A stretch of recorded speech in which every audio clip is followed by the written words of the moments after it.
Nå, så er det faktisk et historisk øjeblik, fordi om 1,5 minut, sådan godt og vel i hvert fald, så ryger det analog signal herude fra DR-byen, og så går vi over til den digitale sendeflade 100%.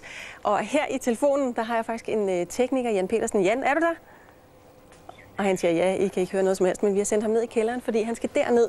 Han står simpelthen og holder fast i lige præcis det kabel, som hiver det analog signal. Og Ole, du arbejder herude. Ja. Bare et øjeblik, Jan. Du må ikke hive endnu. Vi skal op til midnat. Hvad er det, der sker, når han hiver der? Nu stopper simpelthen signalet fra DR ud til den analoge sendenet. Men det rigtig spændende, det er faktisk i morgen kl. 6, når det digitale går i gang. Det bliver meget spændende for os. Og der starter vi med DR Ramasjang, som er en kanal for børn. Og nu er der sådan næsten 30 sekunder.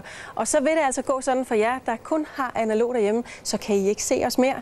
Men fortvivl ikke, fordi så i morgen så er der åbent på tv-forhandlere, radioforhandlere, så kan I nå at købe det, der skal til. Og det kan også godt være, der bare lige skal justeres på kanalerne, I skal søge dem igen. Men Ole, er du klar? Det er ved at være. Det er spændende. Jan, er du dernede? Vink lige med hånden, så vi kan se dig. Vink lige en gang, fordi om et øjeblik, så skriver vi faktisk historie. Nu tæller vi ned. 7. Godnat, og tak for i aften. Vi ses i den digitale sendeflade. 3, 2, 1. Farvel, analog.